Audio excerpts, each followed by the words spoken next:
Me and my brother just got back from Japan a few days ago, and honestly, I really enjoyed the trip. It was very fun experiencing the culture and everything that Japan has to offer. It was pretty cool. You know, I had everything planned out. I brought my camera and everything. I was gonna turn it into like a full-blown salad juice production. And then I got the Japan experience. So, with all that considered, you know, I thought maybe I should just put the camera down. But what I can talk about is the shopping, because, you know, that shopping took up like a third of the trip. I'm not talking about like the basic like Muji, Uniqlo, Goo, the whole like tricycle and whatnot. One of my goals of this trip was to improve my wardrobe. So I'm looking for pieces that were, you know, functional, very durable, and also just stuff that suits my taste overall. And as I went looking into Japanese like menswear, I got introduced to the world of Japanese Americana.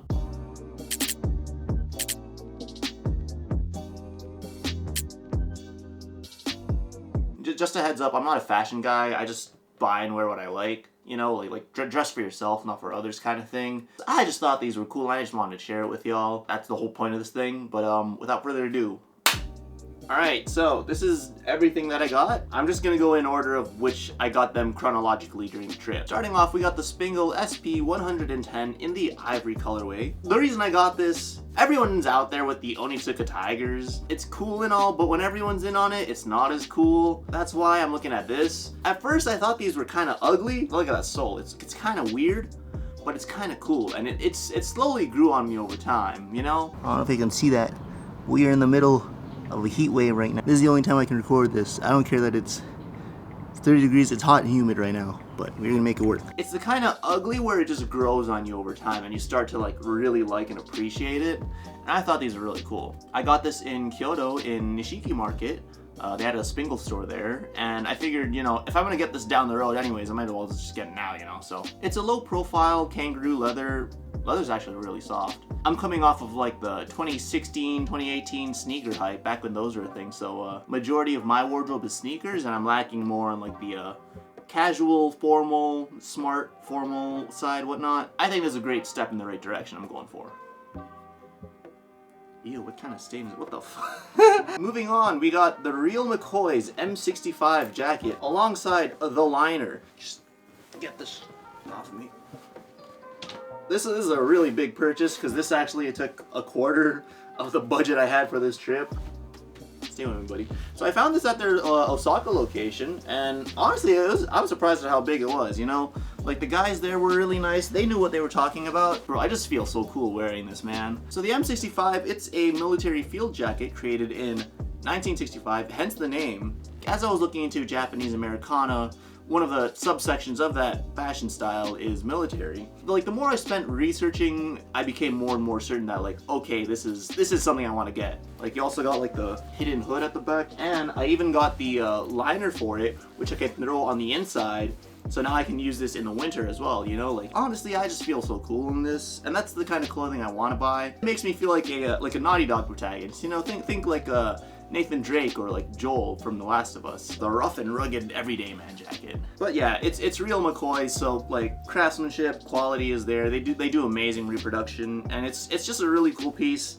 So I'm hoping that this is gonna serve me for like decades to come at this point, you know? Where'd I put the hanger for this?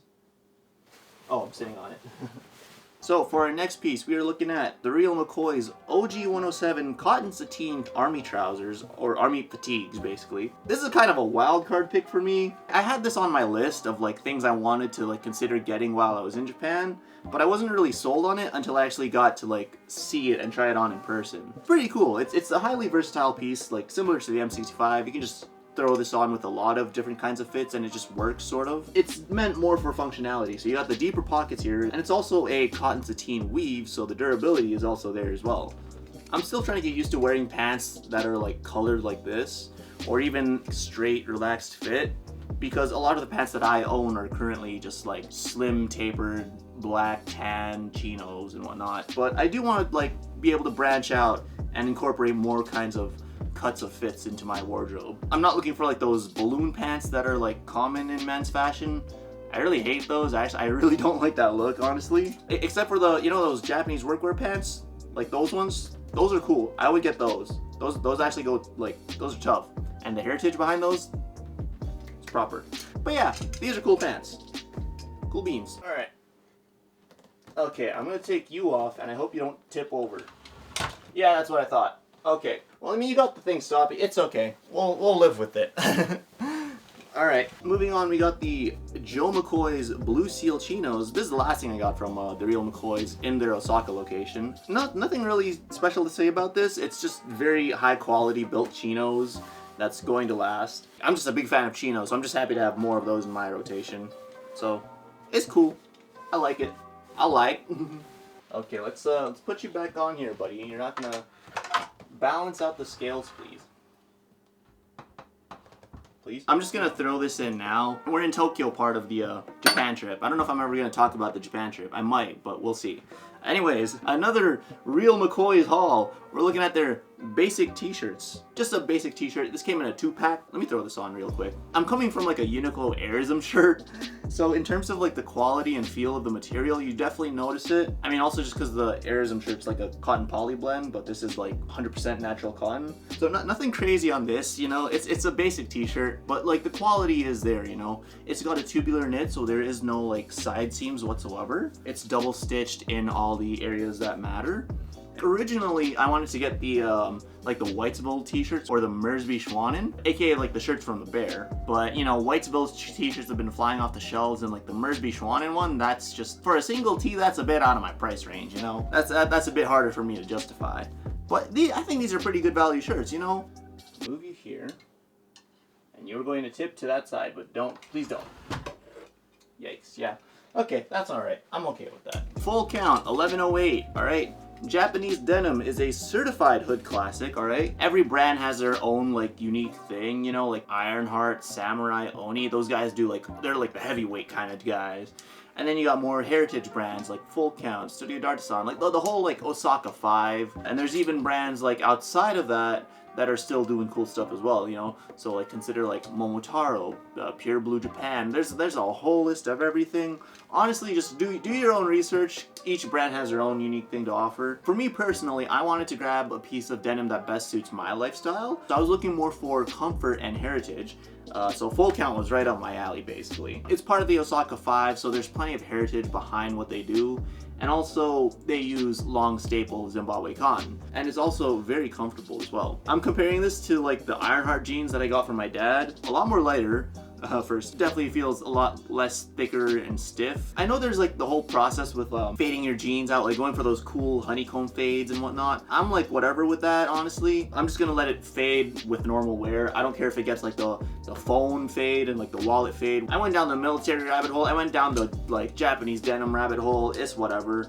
My advice, if you're trying to get into this, just do your own research, see what stands out for you, you know? I always wanted to have a pair of Japanese denim. I always thought they were cool. I was into jeans like growing up as a kid when my parents were still dressing me, but like now I kind of want to get back into that. And we're not done with that, all right?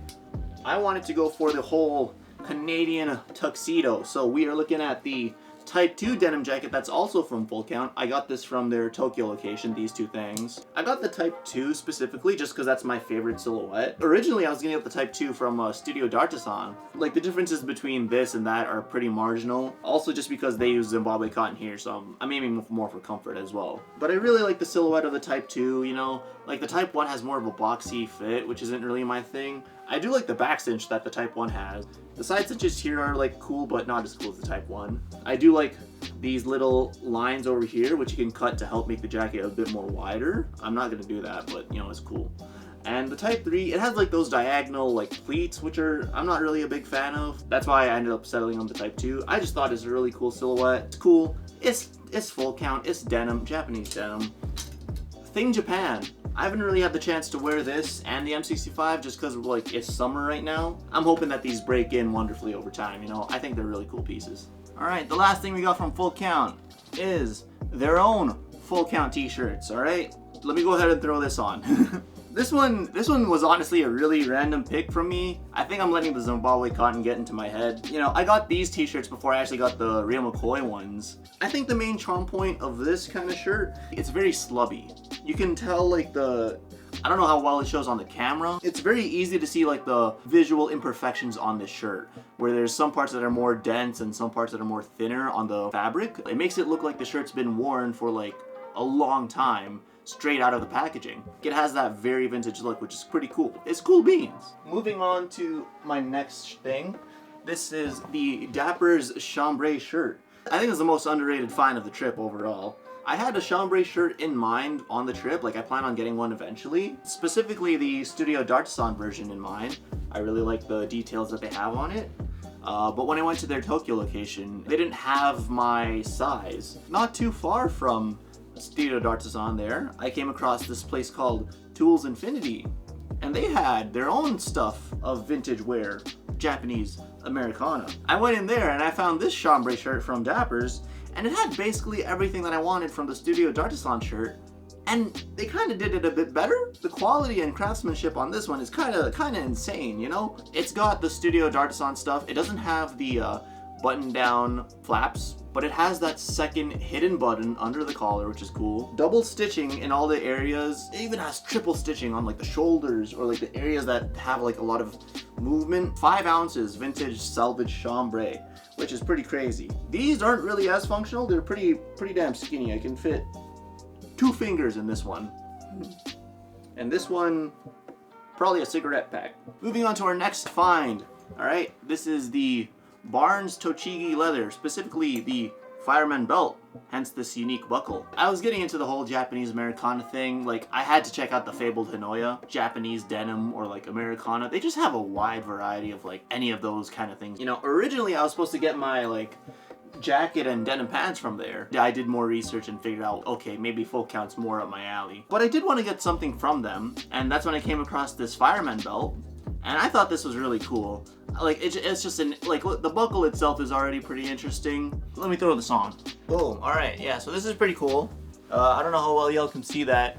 But basically, so the entire point of the Fireman belt is that it's supposed to be like a, I gotta squat to like get to eye level with the camera. So basically, I feel so stupid doing this. The entire point of the Fireman belt is that this buckle is designed to be a quick release system, where if I point this down, I can move this out the way, and then the belt comes off like that. And I realize now, after buying it and using that, it is marginally faster than just putting it on and off traditionally. It's actually a bit more work. See, look, I think I gotta put like WD-40 on this too. This is like stiffer than it was when I first got it. Doing the whole like quick release thing, it is like marginally faster compared to just taking it off normally. So at this point, I just bought it for the buckle. I thought it was cool. It's cool. Do I regret this one? Kinda. I feel like I could have gotten like a different looking belt, like maybe a braided belt would be cool. But you know, this itself is, I think it's unique. It's cool. It's aight. Another thing that I got in Ueno is another pair of Spingles, specifically their steel blue color. I really like the color of this shoe. This hue of blue is so visually appealing to me. Alongside this this brown sole, it just looks so nice. It looks so cool. When I was getting this one in Kyoto, I tried asking to see if they had this as well, but that was sold out there. I came across another Spingle store, another mall in Kyoto, 2 or 3 in Tokyo, and they didn't have this. Like some shoe store in Ueno, they happen to have these, and there was a bunch of stores that actually had this colorway. So I'm like, I don't know if this is a limited kind of thing, or I'm just looking in the wrong place. Well, I'm probably looking in the wrong places. But anyways, I really like the color of this shoe. It's got the elastic thing over here, so it's easy to like slip on and off. And honestly, I think I found myself reaching for this shoe a lot more compared to these shoes in Japan, just because with how often you're taking your shoes on and off, having a slip-on is it's just so much more easier and convenient. I kind of threw this one off to the side, but we are looking at, I actually don't know specifically what this jacket is, because I got this one secondhand. Japan has a beautiful secondhand market. I got this at the Jams location in Harajuku. They have a bunch there. You can wander into any secondhand store and you will always find like 1 or 2 things that really stand out to you. I found this like Vietnam tropical jacket. I don't know the specific model of this jacket, but that's like the closest thing I found. Imagine like the little brother of like the M65, you know? Rough, rugged, cold. This I can actually like, I can wear when it's like not too bad. It's actually very, very light and breathable. I think, hold on, if I show in the back. Yeah, I don't know if you can see in the back here. So it's actually like pretty translucent. These pockets are pretty neat. I've been using these to store my keys, my AirPods and all that. It's the little bro of the M65. That's all I could say about it. It's cool beans, it's cool stuff. I like this jacket. I've been wearing it a lot recently. Great find. Oh, the only problem with this jacket is that the eyelet for the like the shoelace kind of thing, where you can tighten the jacket around your hips, that one's torn over here. And I went to like 3 or 4 different clothing alterations in hopes that they could be able to fix it. No, one of them sent me to a shoe place. They couldn't do that either. So I've just kind of given up on that for now. But that's the only thing wrong with this. But other than that, this jacket's really cool. I didn't get just one chambray shirt. I got 2, as a matter of fact, alright? Me and my brother took a day trip to Kamakura and Enoshima. Highly recommend visiting both, honestly. They're both very beautiful. And in Kamakura, we stopped by the flagship store of Kamakura shirts. And for those that don't know, they just make really good value like shirts, like Oxford cotton, like button downs are known for that, like their vintage Ivy style specifically. And I went for their chambray shirt just because I really like the Dappers one. Really grew on me to the point where I just want to double up on it. It's definitely a bit more smarter formal wear. It's a lot more on the lighter breathable side. It has a lot more stitches per inch, so like the quality and durability is there. All right, and then moving on, we got the Kamakura hat. I actually got this at a hat store that was not too far off from Kamakura shirts. I'm not really a big hat guy, you know. As I was there in Japan, I was people watching and just taking inspiration from all the different fits that they had. And that sort of led me to picking up this hat. I have a general idea of what the fashion sense in Japan is like. Let me take a crack at it. So, you know, I picked up this hat. I thought it was really cool. I think I'm just not a fan of like the traditional caps, you know.